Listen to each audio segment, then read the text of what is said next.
Hi friends, ഇന്നത്തെ story ഒരു റെസ്ക്യൂജിയാണ്. ഈ സ്ട്രീറ്റ് പൂച്ചക്കുഞ്ഞിനെ കഴിഞ്ഞ ദിവസം കണ്ണിൽ ബ്ലീഡിങ് ഒക്കെ ആയിട്ട് ഞങ്ങൾ കണ്ട്. അപ്പോൾ ഉടനെ തന്നെ ഞങ്ങൾ വീട്ടിൽ പോയി ബാസ്ക്കറ്റ് എടുത്തിട്ട് അതിനെ ഒരു പ്രൈവറ്റ് ആശുപത്രി, ഞങ്ങളുടെ കുറച്ച് ക്യാഷ് ഉണ്ടായിരുന്നു, അതുകൊണ്ട് നല്ല ട്രീറ്റ്മെൻറ്റ് കിട്ടട്ടെ എന്ന് വിചാരിച്ച് പ്രൈവറ്റ് ആശുപത്രിയിൽ തന്നെ കൊണ്ടുപോയി. ഗവൺമെൻറ് ആശുപത്രി ആണെങ്കിൽ ഒരുപാട് സമയമെടുക്കും, പിന്നെ ഇൻഫെക്ഷനൊക്കെ പകരാനുള്ള ചാൻസസ് ഉണ്ട്. അതുകൊണ്ട് നമ്മൾ പ്രൈവറ്റ് ഹോസ്പിറ്റലിലേക്ക് പൂച്ചക്കുഞ്ഞിനെ കൊണ്ടുപോവുകയാണ്. അവിടെ എത്തി ഡോക്ടർ അതിൻ്റെ കണ്ണൊക്കെ നോക്കി ഒരു ഐ ഡ്രോപ്സും തന്ന് കുറച്ച് ക്യാഷ് കൊടുത്ത് ഡിസ്കൗണ്ട് പറഞ്ഞ്, കാരണം സ്ട്രീറ്റ് ക്യാറ്റ് ആയതുകൊണ്ട്.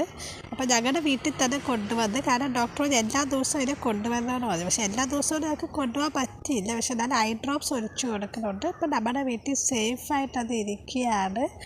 അപ്പം ഇതുപോലെ ഇനിയും കുറേ പൂച്ചക്കുഞ്ഞിനെ, ഇപ്പോൾ ഒരു ഡോഗിനെ ഞങ്ങൾ റെസ്ക്യൂ ചെയ്ത് അത് അടുത്ത വീഡിയോയിൽ പറയുകയാണ്. അപ്പോൾ ഇന്നത്തെ വീഡിയോ നിങ്ങൾക്ക് ഇഷ്ടമായെങ്കിൽ എല്ലാവരും ലൈക്ക് ചെയ്യണം. ഇപ്പോൾ ഇതാണ് പൂച്ചക്കുഞ്ഞ്. ഇപ്പോൾ എൻ്റെ കണ്ണിൻ്റെ അസുഖം കുറഞ്ഞ് വരികയാണ്. അപ്പോൾ ഇന്നത്തെ വീഡിയോ ഇത്രയേ ഉള്ളൂ ഫ്രണ്ട്സ്.